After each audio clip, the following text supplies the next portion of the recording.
گناہوں کی عادت چھڑا میرے مولا، مجھے نیک انسان بنا میرے مولا، جو تجھ کو جو تیرے نبی کو پسند ہے، مجھے ایسا بندہ بنا میرے مولا۔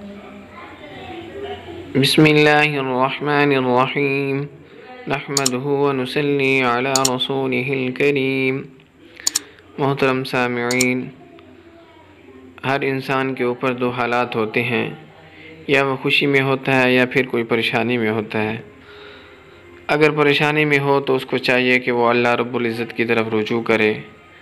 اگر وہ خوشی میں ہے تو اللہ رب العزت کا شکر ادا کرے۔ گلدستہ وظائف سے جو اعمال اور وظائف آپ تک پہنچائے جاتے ہیں، ان کا مقصد یہ ہے کہ مسلمان اللہ رب العزت کی طرف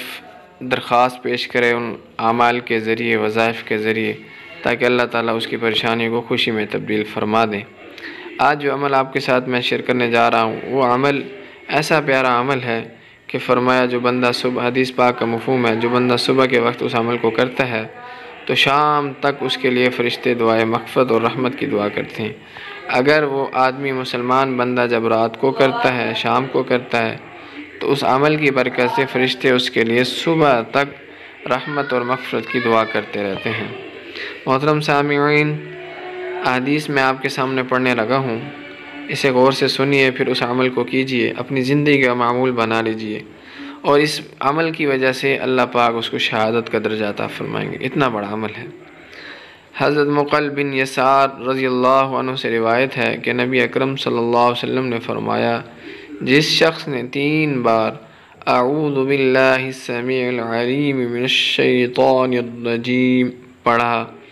پھر سورۃ حشر کی آخری 3 آیات رات میں یا دن میں پڑھ لی، تو اللہ تعالیٰ 70,000 فرشتے مقرر فرما دیتے ہیں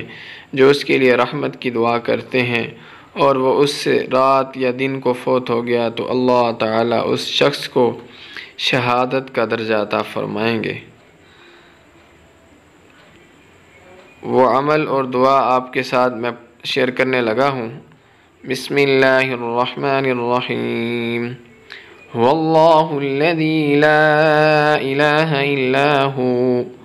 عالم الغیب والشہادۃ هو الرحمن الرحیم، هو اللہ الذی لا الہ الا ہو الملك القدوس السلام المؤمن المهيمن العزيز الجبار المتكبر سبحان الله عما يشركون،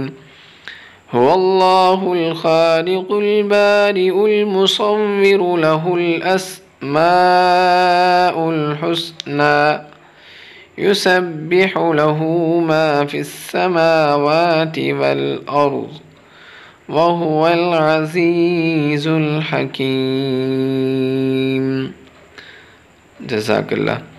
محترم سامعین، اگر آپ ہمارے چینل پر نئے ہیں تو آپ سے ایک گزارش ہے کہ ہمارے چینل کو سبسکرائب کر لیں اور بیل آئیکن کے بٹن کو دبا دیجئے،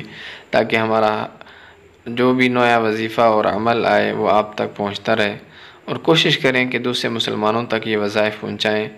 تاکہ وہ قرآن و حدیث کے اندر جو وظائف ہیں ان کو کرنے والے بن جائیں، اور جن کی قرآن و حدیث کے اندر کوئی حقیقت موجود نہیں ان سے بچنے والے بن جائیں۔ اللہ آپ کو جزائے خیر عطا فرمائے۔